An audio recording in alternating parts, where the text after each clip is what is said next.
Makoto Mizumi pensait toujours qu'il était juste un lycéen ordinaire vivant dans le Japon moderne. Il passe son temps à rêver d'un monde parallèle où il pourrait se réincarner, tout en imaginant différents scénarios permettant cette réincarnation.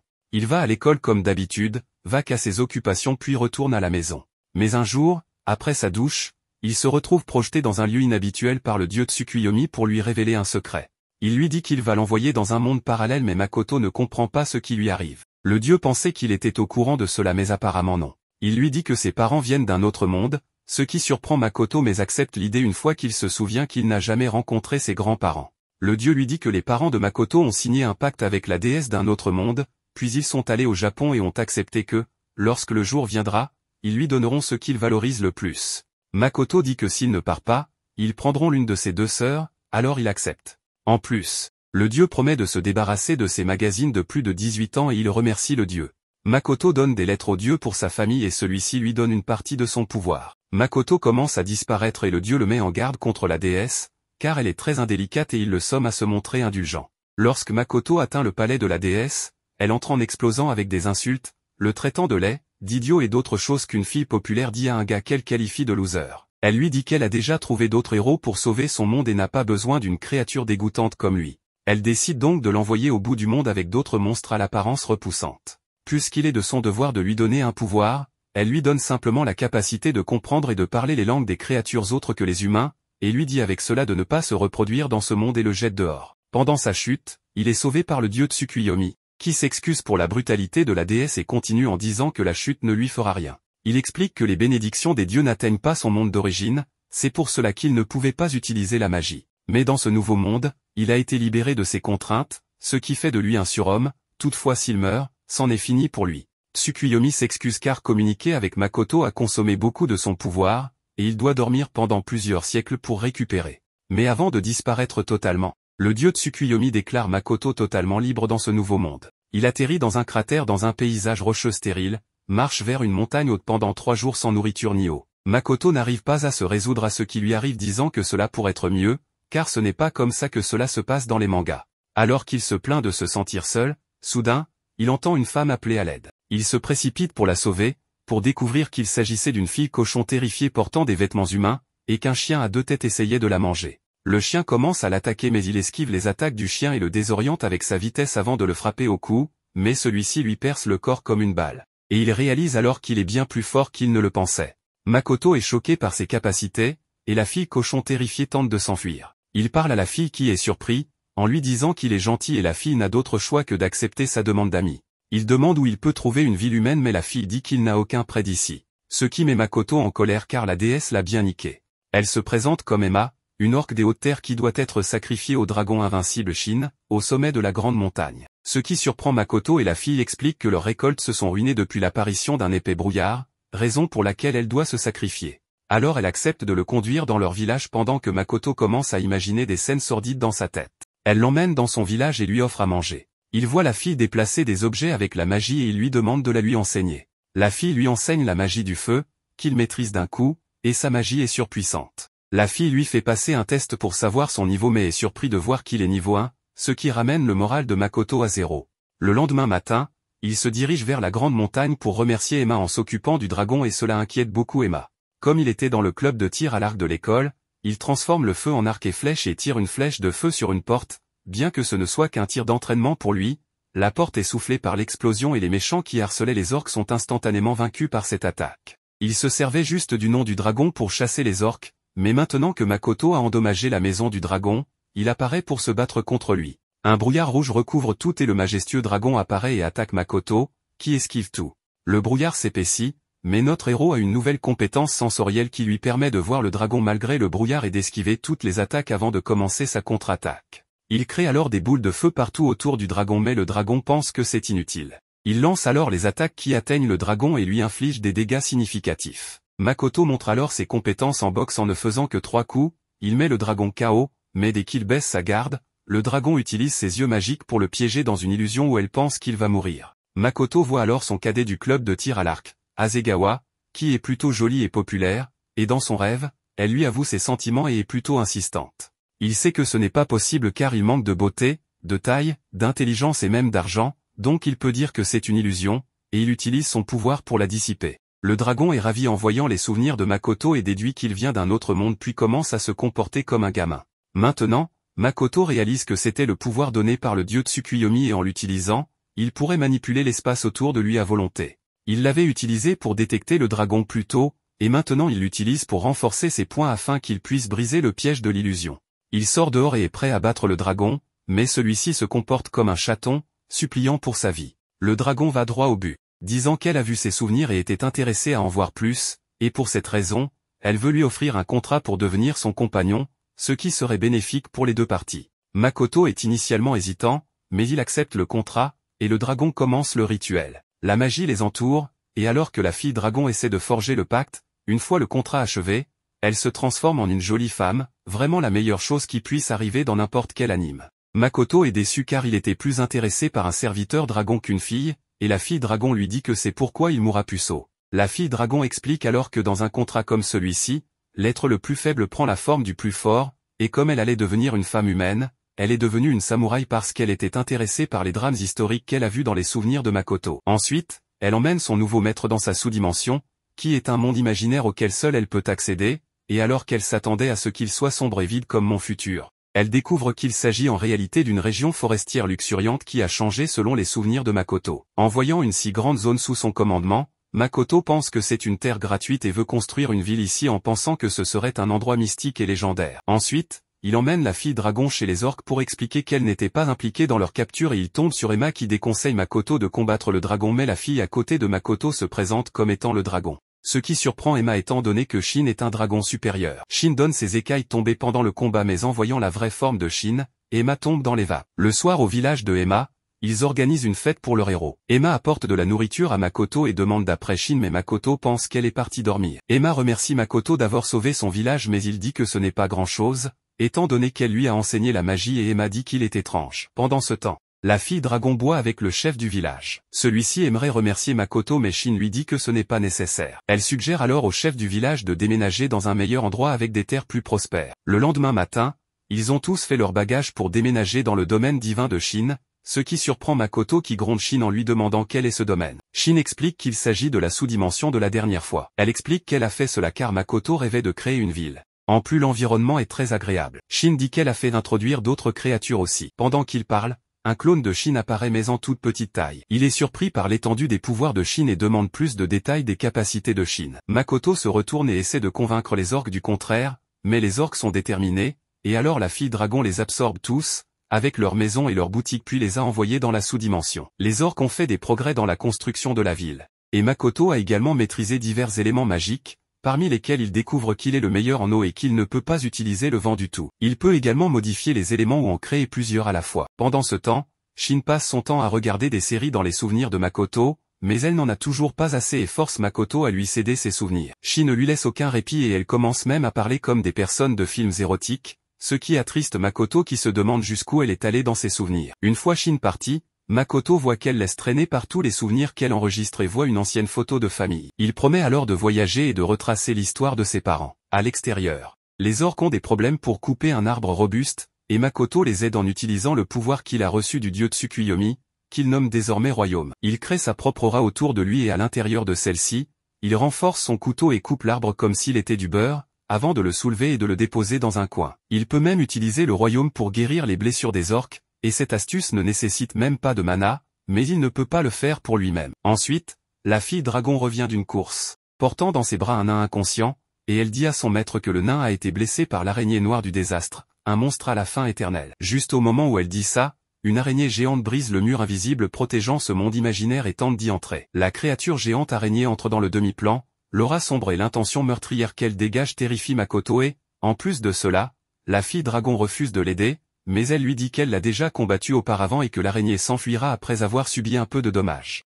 Notre héros utilise alors Royaume et bloque la première vague de l'attaque de l'araignée avant de lancer sa contre-attaque et de trancher l'une de ses jambes. Mais avant qu'il puisse attaquer une deuxième fois, l'araignée saute au-dessus de lui et tente de le piéger dans sa toile sombre. Makoto coupe la toile sombre seulement pour découvrir que l'araignée a régénéré la jambe qu'il vient de couper et peu importe combien il l'attaque, elle continue de se régénérer. Il change alors de stratégie et utilise sa magie du feu et ses compétences en tir à l'arc pour marquer un tir à la tête sur l'araignée. Ensuite, il transforme une puissante boule de feu en sa lance et porte un grand coup sur le monstre qui continue à le poursuivre. L'araignée absorbe les résidus magiques de l'attaque de Makoto et se soigne, il doit donc changer à nouveau son schéma d'attaque. Il crée de nombreuses lances de feu et lance une volée qui transperce l'araignée, mais il entend un rire féminin de l'araignée qui est complètement guéri et attaque le Makoto fatigué, brisant sa barrière royaume et le poignardant avec ses énormes bras. Makoto se retenait jusqu'à présent pour ne pas détruire sa ville en développement, mais maintenant il est furieux et crée une énorme explosion qui envoie l'araignée voler avec des trous dans son ventre. Ensuite, il crée une mitrailleuse de ses boules de feu qui maintient l'araignée à terre pendant qu'il prend son temps pour préparer son attaque ultime en utilisant son meilleur élément,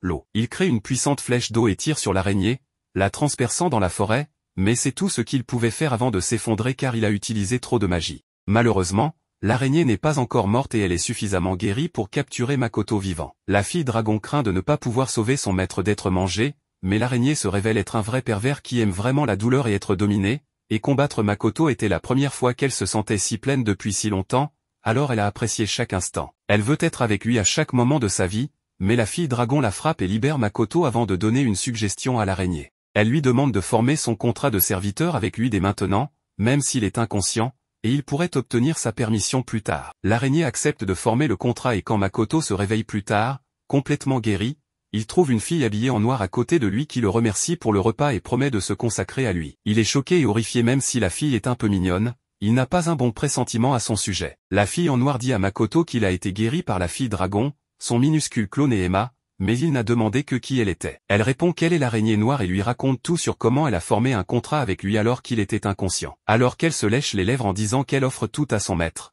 notre héros est terrifié qu'elle lui vole sa virginité. C'est alors que le dragon Shin arrive et Makoto est vénère qu'elle ait conclu un pacte sans son accord, et l'appelle sarcastiquement un grand serviteur. Mais les dragons ne comprennent pas le sarcasme, alors elle est contente de penser qu'il le pense sérieusement. Elle présente ensuite le nain ancien qu'elle a sauvé l'autre jour, issu d'une soulignée ancienne des nains qui a créé de nombreuses armes et objets légendaires. Bien que la fille dragon le flatte, il reste assez humble en remerciant Makoto de l'avoir sauvé. Il a une autre requête pour lui et souhaite que son village soit absorbé dans la sous-dimension. Makoto est assez conciliant et accepte rapidement sa demande. Mais le dragon couvre son innocence et dit que les nains devront remplir certaines conditions, comme aider au développement de la ville et créer des armes. Le nain ancien n'a aucun problème avec cela et dit qu'il convaincra son clan dans quelques jours, mais avec l'aide de ses écailles, la fille dragon le soudoie pour accélérer le processus, et Makoto ne peut que contempler la corruption de ses subordonnés. Ensuite, les serviteurs ont une demande pour Makoto, ils veulent qu'il les nomme, et même s'ils pensent que ce n'est rien de spécial. Ils sont assez passionnés et n'accepteront pas un nom paresseux. Makoto réfléchit intensément pour trouver un beau nom, et après avoir mis son cerveau à rude épreuve, il nomme la fille dragon Tomoe, d'après la plus courageuse des samouraïs féminines de l'histoire. Elle est vraiment ravie de son nom et danse alors qu'elle commence à briller. Elle explique ensuite que le fait d'être nommée par le maître augmente la force d'un monstre. Tomoe dit qu'il y avait un nom particulier qui pouvait faire ressortir le meilleur de sa force, mais plutôt que cela, elle veut juste un nom authentique pour son maître. Ensuite, c'est au tour de l'araignée, et Makoto la nomme Mio, ce qui la rend trop heureuse et obéissante. Le lendemain, Makoto trouve une foule énorme de différentes espèces, incluant des orques, des nains, des arachnides et des lézards, dans sa ville, et il est choqué car il n'avait jamais vu les deux dernières espèces auparavant. Mais avant qu'il ne puisse interroger ses serviteurs, il se présente à la foule et organise des élections démocratiques pour décider du titre de leur maître, et décide officiellement de l'appeler jeune seigneur. Voyant à quel point les orques sont enthousiastes, il ne peut pas les refuser. Ensuite, le chef des nains vient saluer Makoto et dit qu'il semble à peine humain, ce qui le blesse, mais ensuite le chef dit que à moins qu'il n'ait été envoyé par la déesse, il était impossible pour lui de contrôler un serviteur si puissant, ce qui assombrit encore plus l'humeur de Makoto. Makoto est en colère et se déchaîne, mais le chef est soulagé de voir qu'il n'est pas avec une déesse car il ne l'aime pas de toute façon, et décide donc de le servir. Ensuite, Tomoe présente les lézards comme ses disciples, qui sont doués pour utiliser la magie de l'eau et du vent. Et ils sont tous désormais les serviteurs de Makoto. Après cela, Mio présente son peuple araignée appelé les Alkés qui partageaient sa malédiction d'être toujours affamés, mais dès qu'elle a bu le sang de Makoto, leur malédiction a été brisée grâce à la puissance de Makoto, une régénération puissante, et ils sont partiellement des pervers comme leur patron. Mais Makoto est mal à l'aise avec trop de demi-humains autour de lui, et maintenant il a désespérément besoin de rencontrer des humains. Heureusement, il trouve un village humain à proximité et voit une femme pré-blond à l'extérieur. Mais dès qu'il s'approche d'elle, elle est terrifiée et s'enfuit en l'appelant un monstre. Makoto est choqué et se demande ce qui se passe, en niant que la fille ait pu voir quelque chose de fou. Mais arrivé à l'entrée de la ville, il découvre que les humains se sont préparés pour le combat. Il est poli et leur demande s'il peut entrer dans la ville, mais ils ne comprennent pas sa langue et lui tirent dessus, sur qu'il est un monstre. Makoto court avec une barrière qui dévie leurs flèches et se rend compte que la déesse lui a dit qu'il pouvait parler d'autres langues que l'humain et qu'elle l'a délibérément rendu incapable de communiquer avec les humains. Il rentre chez lui et pleure devant les 3 filles de sa vie, qui lui disent que toutes les créatures peuvent parler l'humain dans ce monde, sauf lui. Ensuite, Emma dit à Makoto que les gens n'ont pas peur à cause de sa langue, et Tomoe plaisante en disant que c'est à cause de son visage laid et reçoit une bonne claque. La vérité est que Makoto a une énorme quantité de magie qui s'échappe sous forme d'une aura terrifiante égale à 10 rois démons, ce qui effraie les humains. Emma lui apprend à la contrôler, mais il y a très peu de progrès, et comme Makoto ne renonce pas à rencontrer des humains, il cherche d'autres méthodes pour contrôler son aura. Il est déterminé à apprendre leur langue, à obtenir un masque pour cacher son visage et un outil pour supprimer sa magie, mais ces tâches sont trop difficiles car la langue humaine est aussi difficile que le chinois. Et l'anneau que l'artisan nain apporte pour absorber sa magie se brise presque instantanément. Travaillant sur ces 2 choses, Makoto a progressivement appris suffisamment la langue humaine et décide de l'écrire en utilisant la magie, puisqu'il a des problèmes de prononciation, et le maître nain a créé un anneau qui peut efficacement supprimer sa magie. Avec cela, Makoto se rend dans la ville voisine en se faisant passer pour le fils d'un riche marchand, et ses 2 serviteurs agissent comme des gardes. Il pense que tout le monde est beau et à ses yeux, ses serviteurs ont juste un aspect moyen, et il réalise maintenant pourquoi la déesse se moquait de lui. Ils atteignent la guilde des aventuriers, où ils expliquent l'anneau, le masque et l'incapacité de Makoto à parler comme une malédiction, et la réceptionniste explique les affaires normales de la guilde, comment ils peuvent augmenter de rang en passant du rang inférieur au rang supérieur en accomplissant des missions. Makoto apprend également qu'il devra se procurer une carte de la guilde des marchands, ce qui ne peut se faire que dans une ville éloignée. Il vérifie ensuite les missions affichées là-bas et découvre que la de cette guilde est au-dessus du niveau 400 et c'est également vrai pour ses 2 serviteurs, mais les petits rouleaux de mesure ne sont pas suffisants pour eux et ils ont besoin de quelque chose de plus grand et de plus épais. Donc, le personnel apporte les grands parchemins qui peuvent mesurer les niveaux jusqu'à 1600. Tomoe est à peine au-dessus de 1300 tandis que Mio est à 1500, et la première est assez jalouse. Alors que tout le monde est encore incrédule, Tomoe parle à la réceptionniste du plus fort aventurier du pays et apprend l'existence d'une femme de niveau 920 appelée Sofia Bulga, surnommée la tueuse de dragons après avoir tué un dragon nommé Lancé. Tomoe connaît le dragon et n'aime pas la tueuse de dragons, son ennemi naturel. Mais Makoto vérifie son niveau dans la guilde et découvre qu'il n'est que niveau 1, et toute la guilde se moque de lui. Ensuite, il réserve une chambre dans une auberge pour la nuit et le gérant demande un supplément jusqu'à ce que Tomoe menace de saccager son auberge s'il ne réduit pas les coûts. Mais tout le reste dans la ville est également trop cher, et la fille dragon pense que c'est une situation louche qui mènera à une aventure excitante. Makoto dit qu'ils sont suivis, et il laisse le samouraï voulu derrière lui alors qu'il emmène Mio à un rendez-vous dînatoire, et sur le chemin du retour, il rencontre une fille pauvre. La fille veut dire quelque chose mais elle hésite, et Makoto demande à Mio de s'en occuper. Il s'attendait à ce qu'elle soit délicate et gentille avec la fille, mais elle l'effraie, et Makoto la gifle en lui disant que ce n'est pas ainsi qu'on parle aux enfants. Ensuite, il parle à la fille, qui dit qu'elle a une demande, et même avant de dire ce qu'elle veut, elle pleure et serre Makoto dans ses bras, le manipulant émotionnellement pour qu'il l'accepte. Un aventurier observe la scène depuis un coin sombre et il est heureux que la petite fille fasse bien son travail. Dans une chambre d'hôtel, la fille se présente comme étant Rinon et explique qu'elle voyageait avec sa sœur et elles ont fini par s'installer dans cette ville. Mais sa sœur est partie chercher du travail et elle n'est jamais revenue, et maintenant qu'elle est seule et sans un sou, elle demande l'aide de Makoto. Pendant ce temps, Tomoe guide la caravane avec leurs marchandises quand des voleurs armés l'attaquent, mais ils sont trop lents et faibles comparés à elle. Elle esquive facilement leurs attaques et il lui suffit d'un coup de pied pour briser tous les os de leur poitrine. Ensuite, elle en tranche 2 d'un coup d'épée, capture le dernier pour l'interroger et l'emmène dans la chambre d'hôtel où Makoto la réprimande pour avoir tué inutilement des gens libres. Puis il voit le croquis de la sœur de Rinon que la petite fille a fait, et Makoto est mal à l'aise dès qu'il le voit car elle ressemble exactement à son coup de cœur, Asegawa. C'est pourquoi il vérifie la mémoire de la femme captive et découvre que son gang avait kidnappé Toa. Il ordonne alors à Mio et Tomoe de la retrouver immédiatement, et elles se demandent pourquoi leur maître est si impatient. Les filles passent toute la nuit à jouer les détectives, et le lendemain, Makoto emmène Rinon avec lui alors qu'il vend des fruits de la sous-dimension sur le marché pour 500 pièces d'or. En rentrant, la pauvre fille ne peut penser qu'à sa sœur disparue et à la laisser seule pour affronter les usuriers, mais elle voit quelqu'un et court vers lui, disant à Makoto qu'elle rentrait juste chez elle un instant. Mais il est assez perspicace pour remarquer ce qui se passe.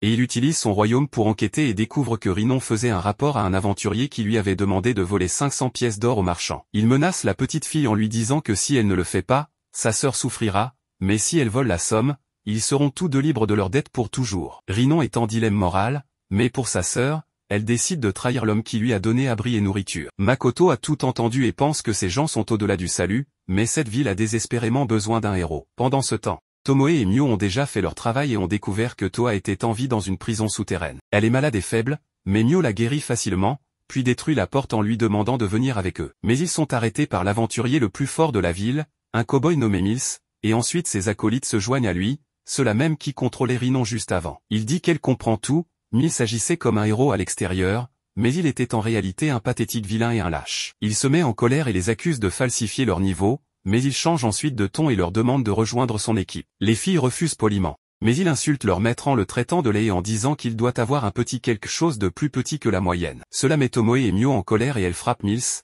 qui révèle qu'il utilisait un puissant sort de bouclier capable de bloquer un missile. Voyant cette situation, Toa pense que c'est fini pour eux pendant que Mills se vante d'être le plus fort sans toutefois savoir que ce sont des monstres qui se tiennent devant lui. Du côté de Rhinon, elle n'arrive pas à se résoudre à faire ce que les aventuriers lui a demandé. Ne sachant pas que Makoto est déjà au courant. Tomoe est encore plus excitée à l'idée de se battre maintenant et Mio la laisse passer en premier pour s'occuper de ses fils d'eux. Avec son prochain coup de poing, elle brise le bouclier et envoie Mills s'écraser contre le mur avant de battre tout le monde. Pendant ce temps, Mio s'occupait du reste des voyous et, dans ce processus, elle casse les murs et libère les autres aventuriers retenus prisonniers là-bas. Elle a l'occasion de se battre avec Mills, ce qui fait gonfler son visage et lui donne des lèvres plus grosses que celles d'un cochon pendant une seconde. Il ne reste plus que le vice-leader des voyous, et Tomoe le piège dans son illusion où il s'imagine être dans un tout autre type d'anime impliquant des tentacules. Maintenant que les voyous ont été neutralisés, les filles détruisent le bâtiment, et alors que Mills utilise ses dernières forces pour prendre Toa en otage, les filles en colère le frappent et l'envoient voler jusqu'à la lune. Ensuite, elles entrent en compétition pour savoir qui a vaincu le plus de voyous et demandent à Toa d'être leur juge alors qu'elles montrent leur puissance, ce qui entraîne la destruction totale de la ville, comme si des météorites s'étaient abattus sur elle. Rhinon et sa sœur se retrouvent, et quand ces dernières remercient Makoto, il remarque qu'à part la couleur de ses cheveux, elle était une copie exacte de son coup de cœur. Ensuite, il est temps de punir les deux filles turbulentes pour avoir détruit la ville. Et Makoto demande à Mio de lui donner de la soie pour qu'ils puissent les attacher ensemble. Il attache ensuite la corde en soie à une flèche et les tire vers le ciel, et je suis assez sûr que c'est ainsi que la NASA enverra le prochain homme sur la Lune. Pour éviter la responsabilité de ses serviteurs détruisant la ville, Makoto s'enfuit de la ville avec ses deux filles Rhinon et les aventuriers qu'il a sauvés en chemin. Il voyage vers la cité marchande et, grâce au pouvoir de Tomoe, les mémoires des aventuriers voyageant avec eux ont été effacées et il pense que c'était à cause d'un raid de monstres au centre de téléportation. Makoto essaie de séparer Mio et Tomoe pour que leur jalousie ne détruise pas une autre ville. Il raconte à Tomoe des histoires de samouraïs parcourant les terres pour devenir plus forts en affinant leur art, et elle aime cette idée. Elle demande immédiatement la permission de Makoto d'aller s'entraîner dans la nature sauvage. Maintenant que Tomoe est parti, Mio pense qu'elle aura toute l'attention de son maître, mais Toa et ses gros seins sont une rude concurrence. Le groupe voyage ensuite dans une calèche. En chemin, Makoto localise des monstres en utilisant son royaume et ce sont des abeilles rouges. Il dit à Mio de s'en occuper, et elle utilise son éventail pour trancher les insectes avec son attaque de vent. Makoto veut continuer à avancer, mais Toa lui dit qu'ils doivent récupérer des objets sur les monstres. Makoto ne peut s'empêcher d'être tenté de regarder un peu plus bas, mais en la regardant découper brutalement les cadavres de monstres, son intérêt pour la fille diminue. En voyageant et en combattant des monstres en chemin, le groupe atteint la ville marchande. Juste avant d'atteindre les portes, il trouve un type rare de monstre abeille aux yeux rubis. Les aventuriers ordinaires n'ont pas confiance en leur capacité à le gérer. Makoto demande à Mio de tuer les insectes. Mais quand les aventuriers lui demandent de ne pas abîmer leur précieux corps, elle est frustrée et dit à son maître de le faire lui-même. N'ayant pas le choix, Makoto prend son arc et ses flèches et vise le point faible des Yorubi pour les abattre un par un. Personne ne peut croire qu'un marchand de niveau 1 puisse être aussi doué au combat, mais il s'en moque après 5 secondes, car ils doivent récupérer les matériaux rares des monstres avant d'entrer en ville. Comme la ville précédente a été détruite avant que les nouvelles d'enregistrement ne puissent être transférées ailleurs, Makoto doit se réinscrire. Il est toujours niveau 1, mais trouve une quête de rang S par un client qu'il peut faire malgré son rang E. La compagnie commerciale rend braveux les yeux rubis qu'il vient de chasser. Makoto pense que c'est la chance parfaite de faire un bon argent. Quand il partage le butin de la chasse avec les aventuriers, il garde tous les yeux rubis et d'autres matériaux. Ils décident de se retrouver la nuit pour faire la fête et célébrer leur arrivée saine et sauve et l'argent gagné. Leurs cartes de guilde servent de téléphone portable pour s'appeler, accéder aux cartes de la ville, aux encyclopédies de monstres et même au contenu payant. La nuit, le groupe profite de manger de la viande et de boire de l'alcool tout en faisant plus ample connaissance. Il y a une archère elfe, un alchimiste humain et une guerrière naine, à part Toa qui est une voleuse. La naine, ivre, défie Makoto à un bras de fer, et il vient à bout d'elle comme si elle n'était qu'une enfant. Pendant que les autres s'évanouissent d'avoir trop bu, Toa met en garde Makoto contre la compagnie commerciale Rambra avec laquelle il va traiter, car elle a entendu dire que de mauvaises choses arrivent à leurs clients. Cela rend Makoto extrêmement prudent. Il inspecte les Yorubi avant d'aller dans sa chambre d'hôtel où Mio l'attend, désespéré d'être intime avec lui et voulant détruire un des lits pour augmenter ses chances.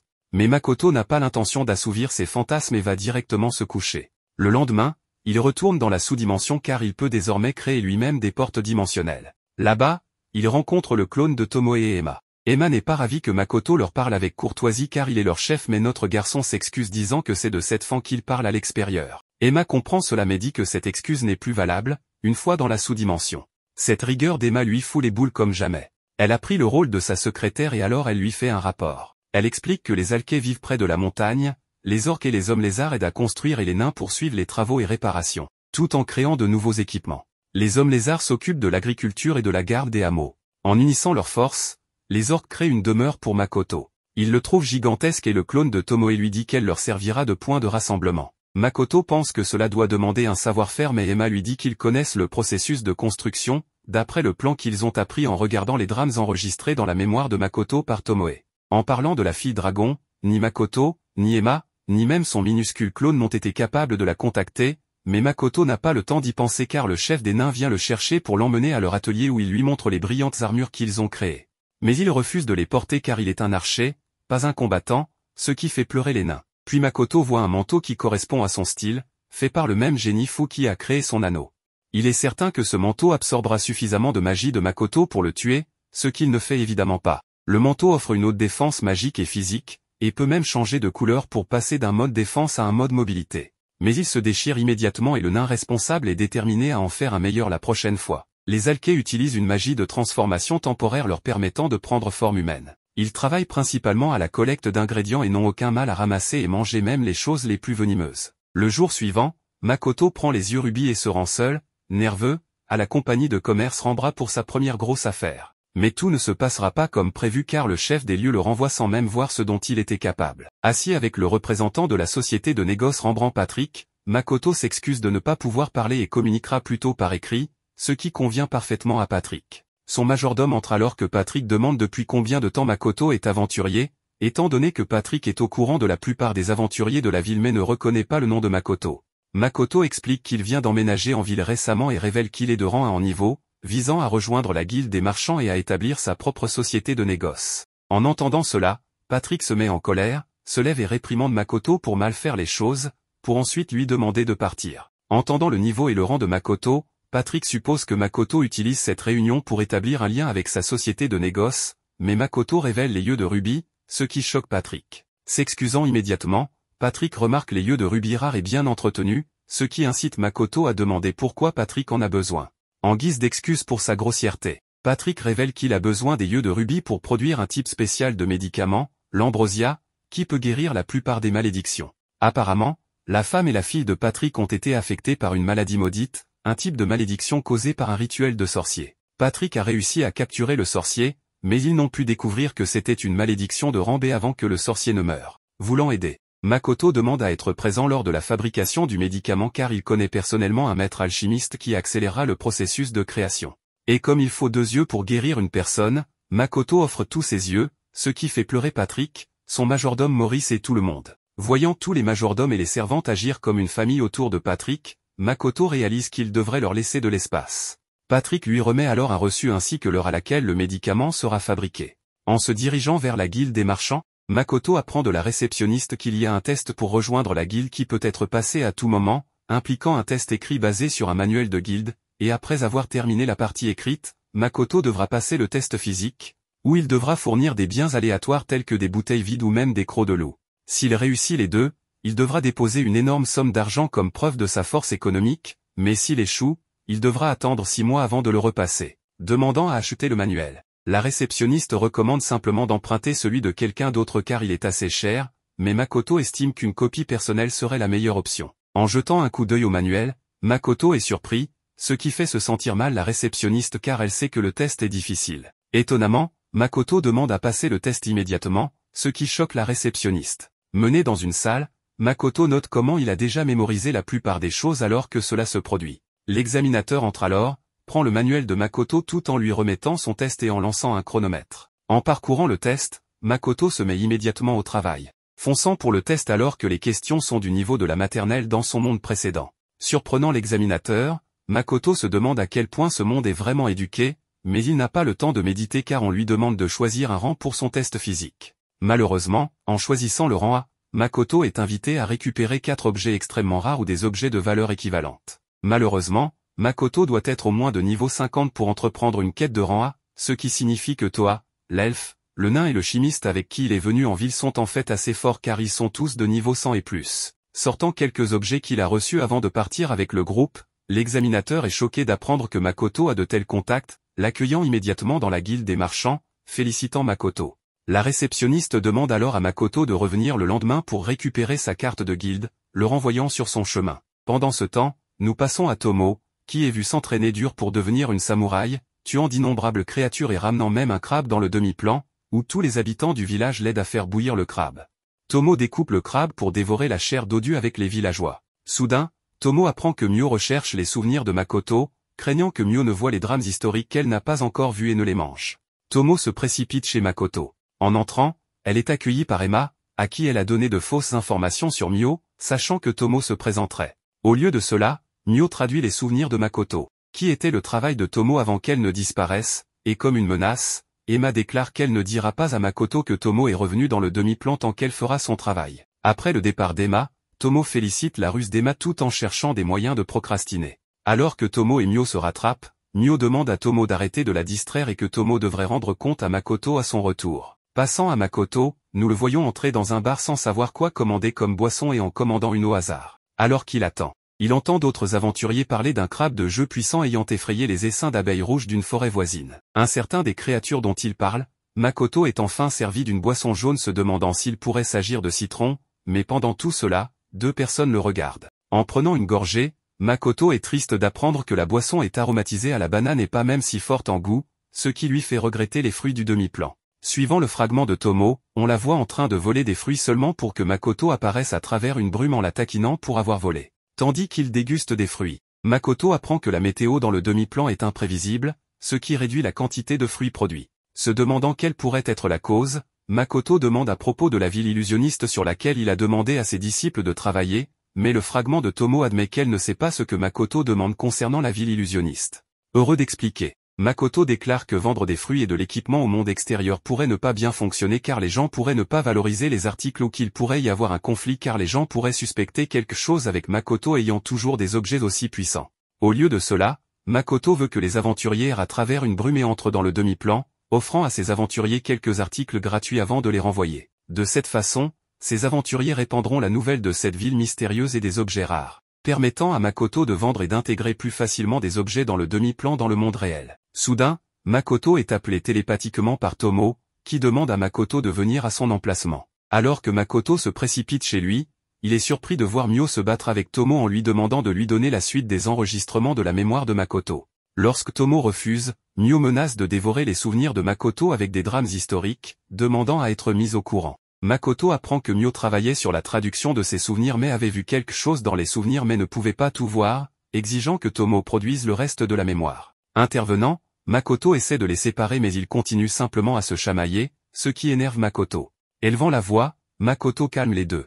Makoto réprimande Tomo pour ne pas lui avoir rendu compte, apprenant qu'elle était secrètement revenue et avait mangé du crabe, demandant à Mio des explications sur le désordre. Mio déclare simplement qu'elle veut continuer à regarder certaines parties des souvenirs de Makoto, lui montrant les souvenirs choqués. Makoto déclare que ses souvenirs sont d'animes et de dessins animés qu'il a été obligé de regarder mais approuve la demande de Mio alors qu'il prévoit d'avoir une longue discussion avec Tomo. De retour en ville, Makoto déclare qu'il prévoit de dormir ici car il doit se lever tôt demain. Voyant Mio et Tomo occuper chacun un lit, Makoto déclare que le maître devrait au moins avoir un lit mais Tomo et Mio ont d'autres plans, voulant partager un lit avec Makoto. Voyant cela, Makoto pense qu'il serait préférable de simplement dormir sur la chaise car Mio et Tomo se sont déjà endormis. Le lendemain, Makoto retrouve Hazel, qui est juste heureuse d'avoir la chance d'assister à la création de biens si précieux. Pendant ce temps, les 2 personnes mystérieuses observant Makoto dans le bar suivent Hazel et Makoto, déclarant qu'ils empêcheront Patrick d'avoir le dessus. Sans plus attendre, nous passons à un lieu mystérieux où nous voyons Maurice et Patrick torturer le sorcier qui avait maudit la famille de Patrick. Discutant avec Hazel sur la manière dont il aidera dans cette quête spéciale impliquant la compagnie de commerce Rembrandt, Makoto s'excuse en réalisant que Hazel craint qu'il ne gâche tout et se fasse un ennemi d'une compagnie très influente. À ce moment-là, Patrick et Maurice entrent en disant que toutes les préparations sont faites. Emmené dans un laboratoire par Maurice, Hazel vérifie rapidement les matériaux. Apparemment, des liquides médicinaux spéciaux doivent être extraits des yeux de Ruby, mais à part cela, le processus est assez simple, ce qui choque Makoto, s'attendant à ce que cela prenne plusieurs jours. Gravant un cercle rituel sur le sol, Hazel commence à incanter un sort pour améliorer sa spécialité en alchimie, mais Makoto remarque à quel point ce rituel est inefficace car il prend trop de temps. Utilisant son habileté royaume, Makoto accélère secrètement le rituel, leur permettant de commencer à extraire le médicament des yeux de Ruby. Pendant qu'ils attendent, Maurice révèle qu'ils extrairaient normalement un liquide similaire de la fleur d'ambroisie elle-même, mais cette fleur est assez rare, plus rare que les yeux de Ruby, ce qui donne à Makoto l'idée de chasser ces fleurs et de les vendre pour sa propre compagnie de commerce. Avec une dose terminée, Maurice se précipite pour la donner à Patrick, permettant à Hazel et Makoto de travailler sur 2 autres doses. Voyant Hazel tenir nonchalamment les précieuses fioles, Maurice réentre et effraie Hazel, le faisant lancer les fioles. Activant immédiatement son habileté Kai, Makoto en sauve une et se propulse vers la deuxième, réussissant à peine à la sauver. Maurice s'excuse d'avoir effrayé Hazel, mais leur demande de venir parler à Patrick immédiatement. En rencontrant Patrick, ils sont choqués de le voir gravement blessé, révélant qu'il a été attaqué par sa femme lorsqu'il a essayé de lui administrer le médicament. Patrick déclare que c'est la première fois qu'elle agit ainsi, ce qui fait penser à Hazel que la maladie maudite doit faire en sorte que sa femme lutte délibérément contre la prise de l'antidote. Se demandant si c'est même possible, Hazel affirme que si c'est une malédiction de niveau 8 et plus, c'est parfaitement raisonnable, ce qui ne fait que désespérer davantage Patrick. Patrick révèle que sa femme a commencé à détester le soleil, à faire des ravages plus souvent, à perdre ses cheveux, à devenir frêle et à avoir les yeux rouges, ce qui l'effraie car elle ne ressemble même plus à un humain. Voulant aider, Makoto demande à être emmené vers elle, affirmant qu'il va la maîtriser et administrer le médicament. Ne voulant pas que Makoto soit blessée, Patrick dit que ni Maurice ni les gardes n'ont pu la maîtriser, mais Makoto exhale une aura de confiance qui incite Patrick, Hazel et Maurice à croire en lui. En entrant dans l'une des chambres de Patrick, Makoto prend un échantillon de sang trouvé par terre, l'utilisant pour attirer peut-être la femme de Patrick. Demandant à tout le monde de rester en arrière jusqu'à ce qu'il l'ait maîtrisé, Makoto s'approche lentement de la chambre de la femme de Patrick, mais est surpris lorsqu'elle défonce la porte, se jetant sur lui et le frappant avant de se retirer prudemment. Rappelé de ses sœurs, Makoto se souvient comment sa sœur utilisait des mouvements de judo sur lui et imite ces mouvements pour immobiliser la femme de Patrick avec une clé de bras. Appelant Patrick pour qu'il administre le médicament, Patrick permet à sa femme de le mordre, lui donnant ainsi l'occasion de lui faire prendre le médicament, restaurant instantanément sa femme, Lisa, à sa forme humaine. Ensuite, Makoto se dirige vers la chambre de la première fille de Patrick, réalisant qu'il fait sombre. Il active immédiatement sa capacité Kai pour ne pas sous-estimer la fille maudite. La localisant, Patrick est capable de guérir sa fille, ne laissant plus que la deuxième fille. Finalement, en entrant dans la chambre de la deuxième fille, Makoto est surpris d'entendre la fille parler mais saisit l'occasion de la maîtriser, guérissant officiellement toute la famille de Patrick. Remerciant Hazel pour son aide, Makoto part le premier alors que Hazel reste pour continuer à produire des médicaments de réserve. Dehors, Makoto aperçoit Mio et Tomo, sachant que les deux veulent juste se réinscrire à la guilde. Avant que Mio puisse poser une question à Makoto, une des personnes qui suivaient Makoto les enveloppe de flammes, mais Makoto parvient à échapper au piège de feu. Avec les deux poursuivants impressionnés par les mouvements de Makoto, ils sont choqués de voir Mio et Tomo indemnes, car elle voulait évaluer la puissance du sort de feu, le jugeant risible comparé à Makoto. Soudain, d'autres étrangers apparaissent, plus de 20 en nombre. Avec un sourire suffisant, le chef du groupe propose de payer les filles pour qu'elles rejoignent leur camp, ce à quoi Mio accepte, car Makoto lui avait télépathiquement demandé de ne pas intervenir, craignant que Mio et Tomo se battent pour savoir qui a vaincu le plus d'ennemis et ne détruise à nouveau la ville. Maintenant entouré, Tomo s'enthousiasme mais est instruit par Makoto de ne tuer personne. Avec les étrangers chargeants, Tomo et Makoto prennent leur temps, esquivant simplement leurs attaques, mais après un moment, Tomo se déchaîne en utilisant le dos de son épée pour ne mortellement blesser personne. Avec seulement les deux poursuivants restants, il réalise qu'ils sont en difficulté et demande de l'aide à Mio, mais Mio les regarde fixement, ne voulant pas parler à des personnes faibles comme eux. Soudain, l'un des deux commence à chanter un sort de téléportation, ce qui pousse Makoto à se précipiter pour annuler le sort, mais il assomme également accidentellement la personne. Sans issue, le dernier homme, Limlat, se révèle être l'aventurier le plus fort de cette ville et prépare son épée, que Tomo remarque comme étant une épée fine. Alors que Lim approche, Tomo désarme facilement et détruit la lame de Lim, le faisant trébucher, prête à finir avec son épée. Avant de pouvoir l'assommer, elle aperçoit ses souvenirs, voyant des enfants jouer innocemment dans un orphelinat. Ce qui fait que Tomo se retient pour le moment. S'accroupissant, Makoto commence à poser des questions, demandant pourquoi Lim avait placé une malédiction mortelle sur la famille de Patrick. Lim explique qu'il pensait que la malédiction était seulement destinée à les endormir. En flashback, Lim révèle qu'il parlait à un autre aventurier plusieurs mois auparavant, apprenant que la société de commerce Rembrandt avait causé à beaucoup de perdre leur emploi ou de prendre des emplois risqués qui pourraient leur coûter la vie. Mentionnant comment certains aventuriers d'un orphelinat sont au courant, l'ami de Lim offre une suggestion qui a conduit à la malédiction du sorcier, mais il était persuadé que c'était une malédiction de sommeil. Demandant à Tomo de vérifier ses souvenirs, Makoto confirme qu'il ne ment pas et le laisse partir, mais d'abord Mio prend tout son or comme paiement pour être resté en dehors du combat. Quelques jours plus tard, Lim est vu s'excusant auprès de Patrick qui, par respect pour Makoto, permet à Lim de partir sans une lourde punition. Pour se racheter, Lim déclare qu'il cessera d'être aventurier. Plus tard ce jour-là, Lim est vu assis sous un arbre saluant Tomo, surpris d'apprendre que Tomo sait tout de lui. Sans rien à cacher, Lim révèle comment il a toujours été soutenu par son orphelinat et, en conséquence, quand il a entendu que des aventuriers de son orphelinat mouraient, il a été aveuglément trompé pour faire quelque chose d'horrible. Demandant à Tomo au sujet de Makoto, Tomo dit que Makoto est assez mystérieux mais change de sujet et offre à Lim une position pour travailler pour elle. En échange, elle protégera l'orphelinat qu'il aime le plus. Sachant que Tomo est plus que capable, il accepte, ce qui pousse Tomo à lui offrir une nouvelle épée, un katana, ainsi qu'une énorme somme de pièces d'or. Suivant Patrick et Maurice, nous voyons Tomo écouter leur conversation alors qu'ils discutent de la nécessité d'intervenir si la société de commerce de Makoto dépasse jamais la leur, ce qui pousse Tomo à se demander si la société de commerce Rembrandt cache quelque chose. Avec Makoto et les filles retournant tous à la sous-dimension, ils s'assoient et profitent d'un repas ensemble. Mais Emma évoque soudainement une mauvaise nouvelle. Sans plus attendre, demandant à Emma quel est le problème, notre trio apprend que les hommes lézards et les orques chargés de protéger la sous-dimension sont devenus déprimés en sachant qu'ils ne pourront jamais vaincre leur maître. Mio se demande s'il devrait laisser quelqu'un d'autre les entraîner, mais Tomo demande à Mio d'utiliser sa tête, car les partisans pourraient penser que leur maître les a abandonnés. En entendant Tomo l'insulter, Mio propose qu'elle fasse un peu d'exercice, mais Makoto leur ordonne de ne pas se battre. Se demandant à quel point ces hommes lézards sont forts, Makoto demande à les visiter lui-même et demande à Tomo de les rassembler, mais elle ne peut pas se donner la peine. En plus de cela, il semble que les partisans de Mio, les Alkais, sont tous individuellement forts, ne ressentant aucune insatisfaction et ayant même commencé à produire des médicaments et à expérimenter l'alchimie. Utilisant sa capacité royaume, Makoto écoute des orques déjeuner et entend leur conversation sur la façon dont Mio et Tomo sont invincibles, ne permettant qu'aux plus forts de les toucher. Mais Makoto est pire car personne ne peut l'approcher quand il utilise son arc.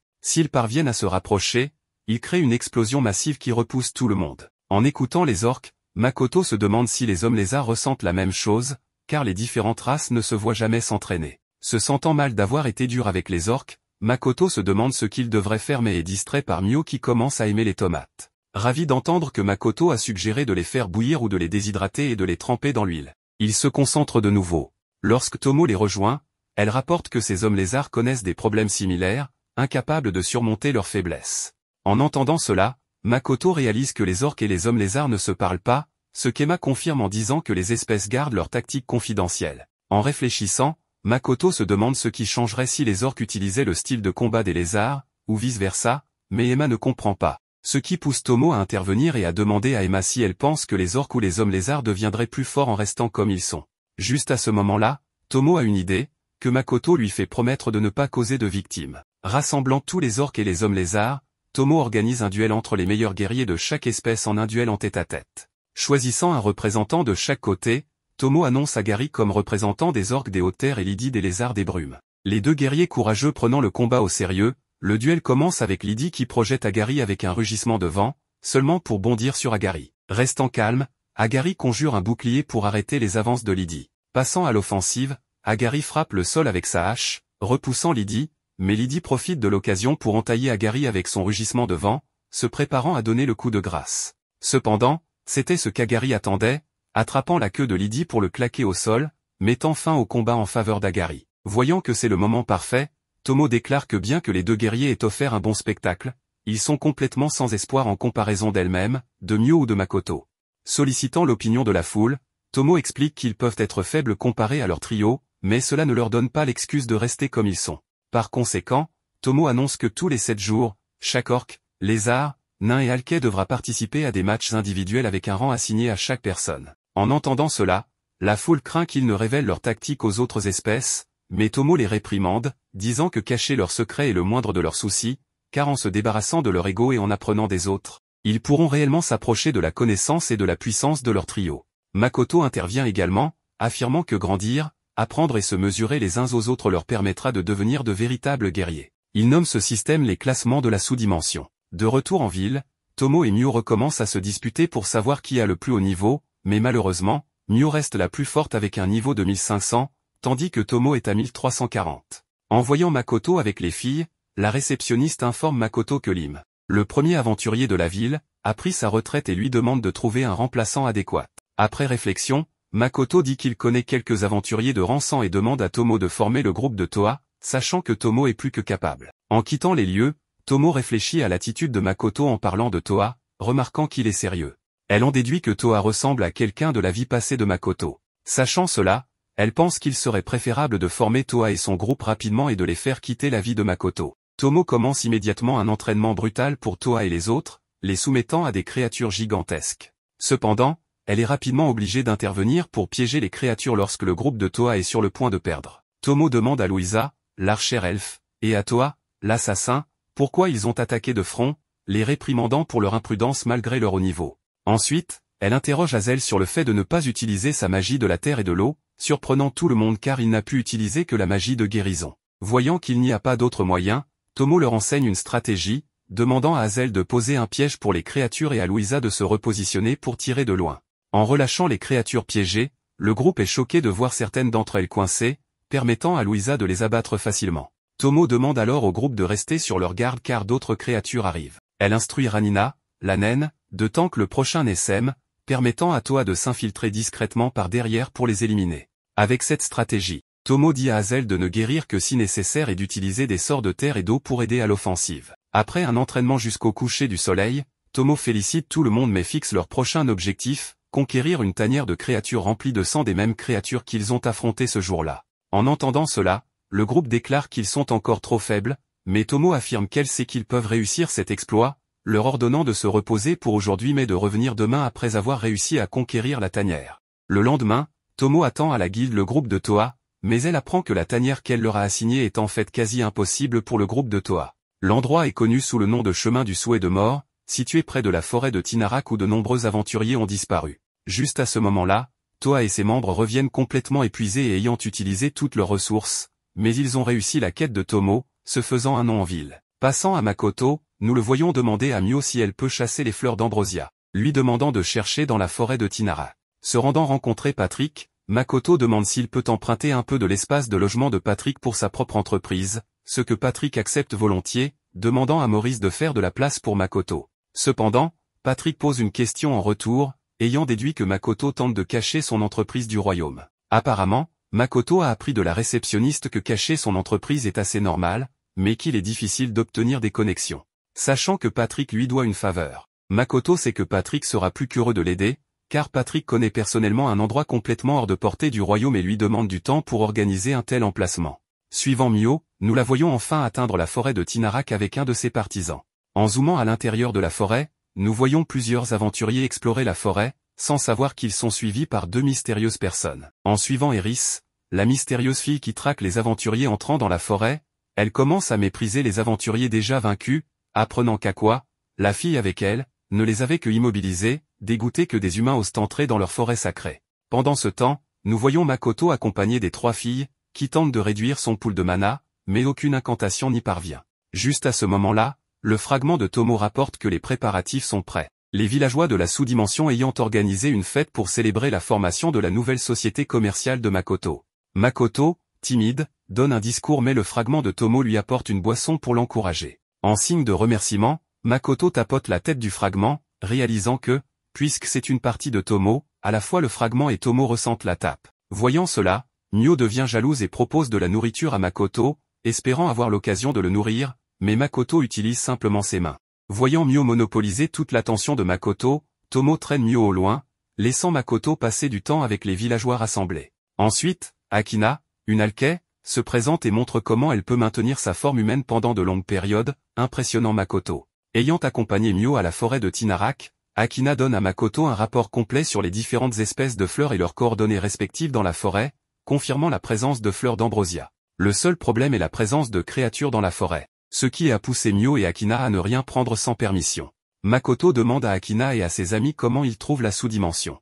Akina répond joyeusement que son ami Haruna aime s'entraîner avec d'autres guerriers, Monado participe à la forge et à l'alchimie avec les nains, Okuto aide les orques avec la construction, et enfin, Akina a la chance de suivre Mio toute la journée. Ensuite, Makoto parle à Lydie, qui rapporte qu'il étudie les tactiques des autres espèces, ce qui lui a permis de battre enfin son rival orc, Agari. Heureux d'entendre cela, Makoto apprend que Lydie s'entraîne également avec Tomo, effrayé par sa puissance monstrueuse comparée à la sienne. En s'asseyant avec Beren, ce dernier demande à Makoto comment est la vie en ville, en dehors de la sous-dimension, trouvant amusant que Mio et Tomo essaient de s'intégrer, mais se démarquent à cause de leur puissance exceptionnelle. Makoto se demande si Beren en a marre de la sous-dimension, mais Beren le corrige, affirmant que la majeure partie de la sous-dimension n'a pas encore été explorée, donc il n'y a aucune raison de partir pour le moment. De plus, il a l'opportunité de servir Makoto pleinement ici. Cependant, Beren mentionne sa curiosité sur ce que les humains considèrent comme de l'équipement précieux, ce qui pousse Makoto à lui suggérer de gérer la boutique qu'il loue en ville, sachant que Beren peut parler aux autres humains et apprendre ce qui est populaire. Avec une telle opportunité, Beren est ravi d'accepter l'offre. Enfin, Makoto discute avec l'orc qu'il avait guéri après une blessure lors de l'abattage d'arbres. L'orc rapporte qu'il sera le guide permettant aux aventuriers d'entrer dans leur ville mirage, ce qui pousse Makoto à lui souhaiter bonne chance. D'autre part, Mio et Tomo, elles sont assises seules, mangeant des brochettes. Mio est assez triste de ne pas pouvoir passer plus de temps avec Makoto, mais Tomo change de sujet en lui demandant ses découvertes dans la forêt de Tinarak, juste avant que Mio ne révèle ses suppositions sur les personnes gardant la forêt. Tomo l'interrompt brusquement, demandant qu'elle ne rapporte que des faits à Makoto. Soudain, elle réalise qu'aucune d'elles ne peut sentir la présence de Makoto. En une seconde, sa présence revient, les incitant à se précipiter dans sa direction. Nous retrouvons Makoto simplement en train de s'entraîner avec son arc, surpris de voir Tomo et Mio l'observer de loin. Voyant Mio se précipiter pour le serrer dans ses bras, Makoto demande s'ils sont attaqués, mais Tomo devient sérieuse, affirmant que Makoto utilise une technique très dangereuse en tendant son arc. Elle lui demande d'expliquer son processus de pensée. Makoto explique qu'il doit se concentrer profondément avant de tirer son arc. En entendant cela, Tomo est choquée car elle sait que lorsqu'il se concentre, Makoto efface intentionnellement sa présence pour se fondre dans l'arrière-plan. Ensuite, il s'imagine lui-même comme la cible, ce qui n'est pas normal, comme le souligne Mio, car la seule fois où quelqu'un peut enlever sa présence, c'est quand il meurt. Cela signifie que Makoto semble se suicider à chaque fois qu'il tire son arc, mais en plus, Tomo note que son mana a augmenté. Tomo déduit que chaque fois que Makoto coupe et reconnecte sa conscience, il meurt et renaît essentiellement, doublant ainsi son mana à chaque fois. Cela explique l'augmentation de la portée de la sous-dimension, mais cela signifie aussi que la déesse de ce monde voudra l'exterminer car il approche du niveau d'un dieu. Pour l'instant, Makoto devra dissimuler son mana lorsqu'il est à l'extérieur tandis que Tomo demande au nain de travailler sur des équipements absorbant le mana plus puissant. Alors que Makoto calme Mio, Tomo réfléchit à quel point il est intéressant que son maître soit au niveau d'un dieu.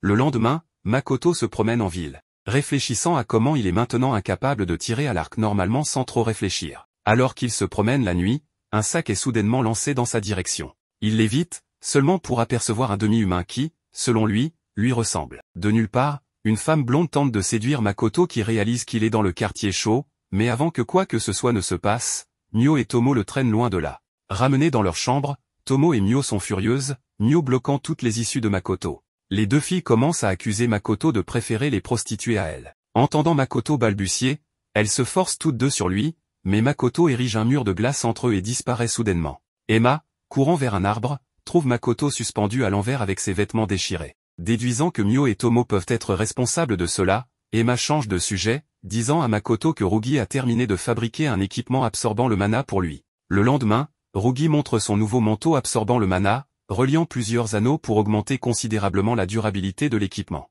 Soudain, Mio apparaît, demandant à parler avec Makoto, ce qu'il accepte timidement. Lors de leur discussion privée, Mio s'excuse pour la nuit précédente et promet de ne plus jamais se forcer sur Makoto sans son autorisation.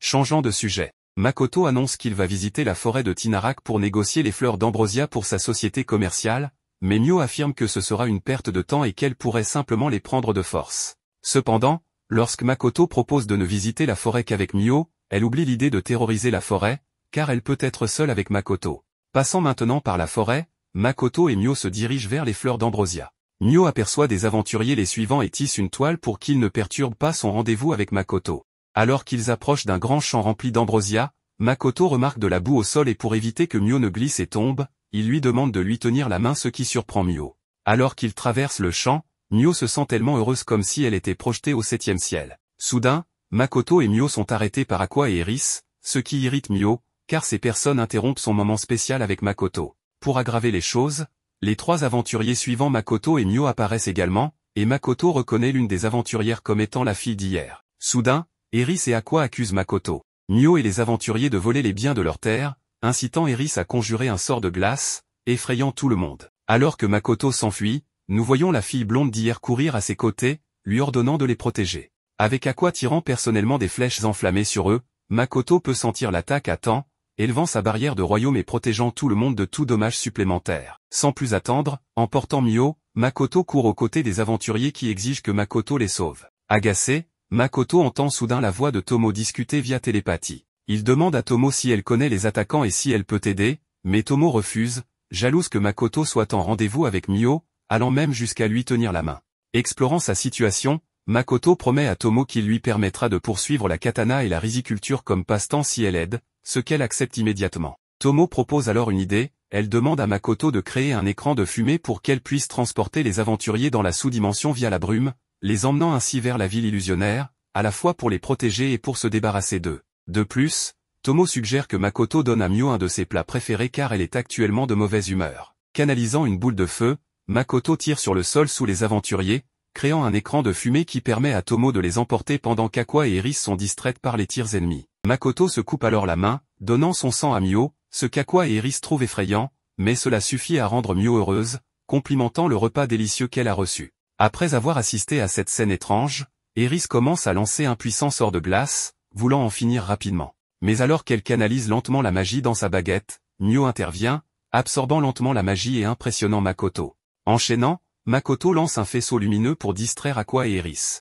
donnant à Makoto l'opportunité de détruire la baguette et l'arc d'Aqua et d'Eris. Pour plus de sécurité, Mio les attache. Pendant ce temps, les aventuriers sont accueillis par le fragment de Tomo, ayant réussi à atteindre la ville illusionnaire. Avec Aqua et Eris maintenant ligotés, Makoto peut clarifier les choses, déclarant qu'il n'a aucune intention de voler dans cette forêt et est prêt à échanger des objets de valeur égale. En entendant cela, Eris et Aqua se présentent et proposent de les conduire à leur village où l'ancien parlera à Makoto. S'enfonçant plus profondément dans la forêt, Makoto et Mio sont emmenés au village des ogres de la forêt, mais Makoto ne peut s'empêcher de sentir une barrière surplombant ce village, une barrière que Makoto reconnaît. En traversant le village, Eris explique que la barrière protège leur maison ainsi que les précieuses fleurs d'ambrosia, mais ils atteignent bientôt la maison de l'ancien. Accueilli par Nilgistri, le représentant des anciens, Makoto apprend que ces habitants de la forêt ne se considèrent pas comme des elfes mais prétendent être des ogres de la forêt, tirant leur force de moyens normaux alors que les elfes tirent leur force des esprits. Juste à ce moment, le fils de Nilgistri,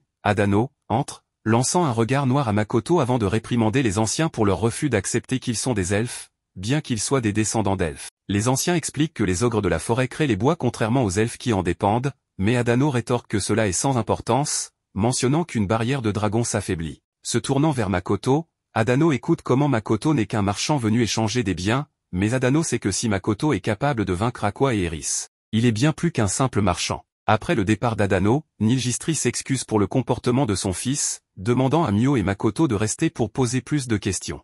Emmenés dans leur chambre, Makoto et Mio apprennent qu'un festin sera organisé pour eux en guise d'excuse pour les avoir retenus, mais d'abord, Aqua et Eris veulent présenter leur maître à Makoto et Mio. La vidéo reprend avec un mur voisin qui est brisé, permettant à Mondo, le maître d'Aqua et d'Eris, d'apparaître. En voyant Makoto, Mondo tend la main pour lui serrer la main. Frottant la main de Makoto et sentant quelque chose s'en échapper. Soudain, Mio envoie d'un coup Mondo hors de la pièce, déclarant qu'elle n'a pas pu tenir la main de Makoto aussi longtemps.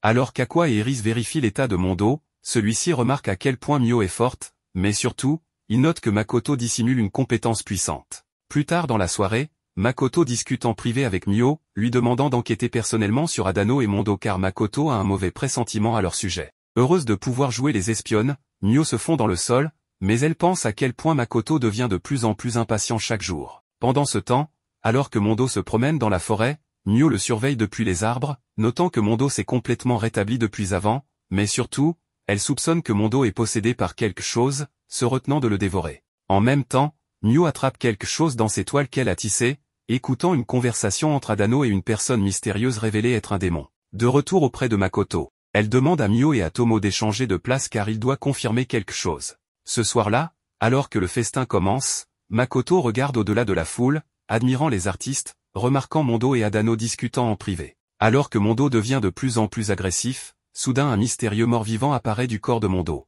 Se tournant vers Adano, le mort-vivant absorbe la force vitale d'Adano, le tuant, tandis qu'il jette également le corps inconscient de Mondo de côté. Voyant cela, Makoto s'approche lentement du mort-vivant, déduisant qu'étant donné que le mort-vivant a probablement un corps immortel, il doit être une liche, ce que le mort-vivant confirme. Malheureusement, puisque Makoto connaît son secret, la liche commence à canaliser un sort puissant, déclarant que si Makoto esquive son sort, toute la forêt sera détruite. Entendant cela, Makoto affronte le sort de front, révélant que tout sort qui affecte son état est immédiatement neutralisé, tout en imitant le sort de Mio plus tôt, consommant la magie délicieuse avant qu'elle ne puisse lancer son sort. De plus, Makoto dépouille la magie entourant la liche, ne laissant que son corps squelettique trop faible pour même se tenir debout.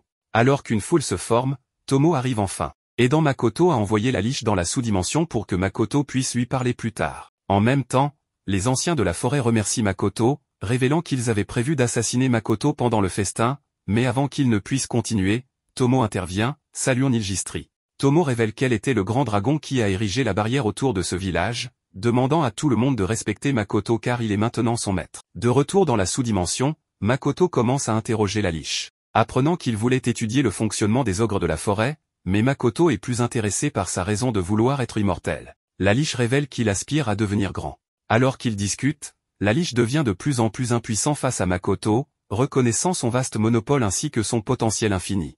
Entendant que Makoto veut apprendre la magie de lui, la liche est confus car par rapport à Makoto, il n'est rien. Mais Makoto le rassure qu'il ne connaît rien à la magie, car le seul grimoire de magie qu'il a lu n'était constitué que d'une page, ce qui surprend la liche.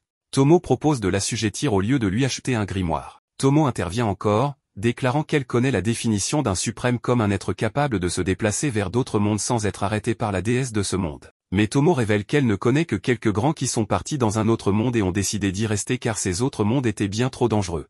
Entendant cela, Makoto réalise que ses parents étaient des grands, venus sur Terre depuis ce monde. De plus, Tomo dit à tout le monde qu'il y a moins de 10% de chances de réussir à se déplacer vers un autre monde. Entendant cela, la liche commence à désespérer car il y a presque aucune chance qu'il devienne grand et visite un autre monde. Voyant cela, Tomo suggère que la liche devienne le serviteur de Makoto, ce que Makoto accepte en offrant de former un pacte. Pendant ce temps, dans la ville Mirage, les aventuriers de la dernière fois, sont enfermés dans une chambre et préparent un plan pour voler les trésors. Au même moment, le clown de Tomo et Alke transportent des trésors vers l'entrepôt. De retour à Makoto, il conclut le pacte avec la liche qui se transforme en un gars séduisant et il remercie Makoto pour son aide. Après cela Tomo et Mio sont prêts à lui inculquer les règles entre le maître et ses serviteurs. Soudain, Tomo commence à se sentir mal et elle tombe au sol tout en s'excusant pour avoir fait une erreur. Au même moment, une explosion se produit à l'extérieur. L'histoire se poursuit avec Makoto ordonnant à Mio d'arrêter et de soigner la tête blessée de Tomo. Makoto déclare qu'il se dirigera vers la source de l'explosion et demande aux liches de l'accompagner. Alors que les deux se précipitent à travers une forêt vers le village, la liche s'effondre en s'excusant pour sa mort imminente, car il n'est pas habitué à ce corps. Au lieu d'utiliser sa mana pour suivre Makoto, la liche propose de guérir le village de loin, ce qui surprend Makoto car la magie de guérison est l'opposé de ce qu'il pensait que les liches étaient capables de faire. Pendant que la liche commence à guérir le village, Makoto se précipite vers l'entrée du village et repère Emma et Okuto, remarquant que Okuto ne se régénère pas et ne respire pas. Voyant cela, Makoto a un flashback de quand il était plus jeune et avait perdu un animal de compagnie. De retour dans le présent, la liche communique télépathiquement avec Makoto, lui informant qu'il a pu guérir ceux qui étaient légèrement égratignés et blessés, mais que ceux devant Makoto sont gravement blessés. Entendant cela, Makoto suppose que Okuto doit toujours être en vie. Il érige immédiatement une barrière de protection autour des blessés, furieux de ne pas pouvoir utiliser la magie de guérison. Cependant, en fouillant dans ses souvenirs, Makoto érige immédiatement une autre barrière simplement en amplifiant la guérison du liche alors qu'elle passe à travers la barrière. Content de voir que Okuto respire à nouveau, Makoto laisse le reste au liche, se demandant pourquoi sa mana remplit soudainement l'air. Emma parvient à peine à atteindre Makoto, lui remettant un objet de l'orque chargé de guider les aventuriers dans la ville illusoire. Mais Emma pointe vers le point d'explosion, déclarant que le fragment de Tomo et l'orque essaie d'arrêter les aventuriers qui ont causé cela. Se précipitant sur les lieux, Makoto remarque plusieurs portails de brume, se demandant si l'explosion a forcé les portails de brume à apparaître, traînant les aventuriers, le fragment de Tomo et l'orque dans différents portails. Sensibilisant quelque chose, Makoto tend la main pour entrer dans l'un des portails de brume, mais il obtient soudainement les souvenirs de l'aventurière blonde. Apparemment, la blonde avait intentionnellement essayé de séduire Makoto cette nuit-là mais avait échoué. Nous voyons ensuite la blonde et son groupe voler les biens précieux du village, mais Emma les a surpris, leur demandant innocemment d'arrêter, mais a été repoussée. Ensuite, l'orque et Okuto ont tenté de prévenir les aventuriers que les objets étaient trop dangereux et devaient être éliminés, mais ils n'ont pas écouté, ce qui a conduit la blonde à jeter un sac contenant l'un des anneaux monophiles de Makoto, mais sans le savoir, cela a causé l'explosion. Le fragment de Tomo a tenté de contenir l'explosion, mais la puissance a brisé sa barrière. Nous voyons ensuite la blonde gisant au sol dans une ruelle, à peine capable de se souvenir de ce qui s'est passé. Ayant volé avec succès des objets précieux, la blonde tente de rentrer chez elle, mais soudainement une brume apparaît, enveloppant ses environs.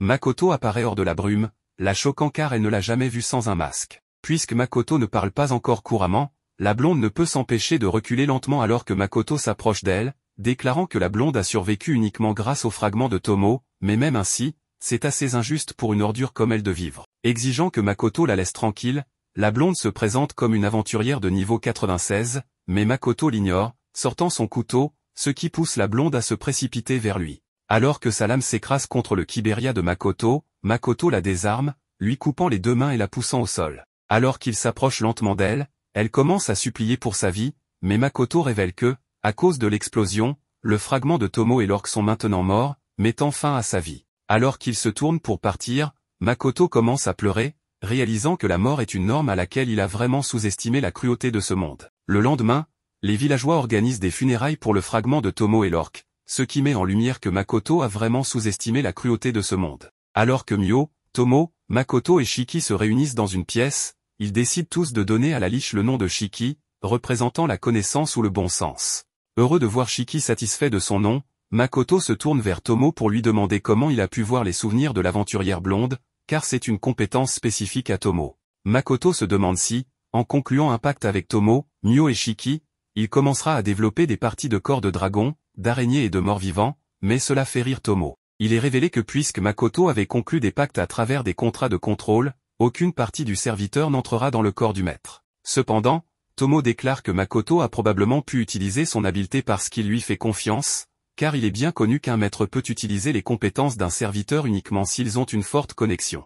Entendant cela, Mio devient jalouse, énumérant les moments où elle a été proche de Makoto, mais Tomo fait de même, énumérant ses moments avec Makoto. Allant ailleurs, Makoto discute avec certains villageois, demandant à Emma de construire une barrière autour de la ville illusionniste pour garder les aventuriers à l'intérieur mais aussi pour empêcher les jeunes et les faibles villageois de courir un danger. Ensuite, Makoto demande des nouvelles d'Okuto, content d'apprendre que sa guérison se passe bien, mais il demande à certains des alquets de changer de forme d'aventurier et de vivre parmi les visiteurs amenés dans la ville illusionniste pour surveiller et recueillir des informations.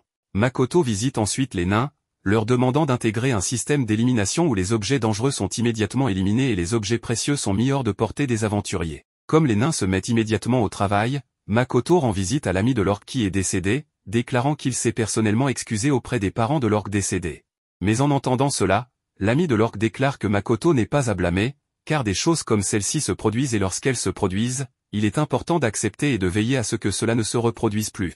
Alors que Makoto et Shiki terminent leur tournée pour la nuit, Shiki remarque que Makoto agit étrangement, mais Makoto dit simplement qu'il réfléchit à l'avenir du demi-plan. Le lendemain, Makoto rencontre Patrick, apprenant l'emplacement que Patrick a préparé pour lui. Voyant que tout est prêt, Makoto déclare qu'il partira bientôt, prévoyant de laisser certains de ses associés gérer le magasin en ville. Mais d'abord, il se sent mal d'avoir menti à Patrick, retirant son masque. Makoto révèle son visage, mais cela ne choque pas Patrick ni Maurice, car Patrick aimait sa famille lorsqu'ils sont devenus des monstres. En s'asseyant avec Mio et Tomo, les filles sont jalouses que Makoto n'emmène que Shiki dans ses voyages, mais Makoto explique que puisque Shiki était autrefois un humain, cela aiderait beaucoup, car Makoto veut en apprendre davantage sur les humains de ce monde, les dieux, la magie, les démons et surtout les grands, espérant en apprendre davantage sur ses parents, car Makoto prévoit d'aller dans une école de ce monde. Comme cadeau d'adieu, Makoto donne à Tomo et Mio des fragments de ses souvenirs, chacun contenant des passe-temps qui pourraient intéresser Mio et Tomo pendant son absence. Hésitant à les accepter, les filles déclarent qu'elles travailleront à rassembler plus d'espèces dans le demi-plan et aideront à développer le magasin ici en ville pendant l'absence de Makoto. Alors que Makoto et Shiki disent au revoir à tout le monde en ville, ils se dirigent vers un cercle magique censé aider au voyage. Mais en marchant sur le cercle, la déesse de ce monde intervient, transportant Makoto vers un endroit inconnu, laissant Shiki, Mio et Tomo à la recherche de la localisation de Makoto. Passant à Patrick et Maurice, il raconte comment il y a des nouvelles de villes voisines rassemblant leurs héros pour enfin commencer une guerre avec les démons.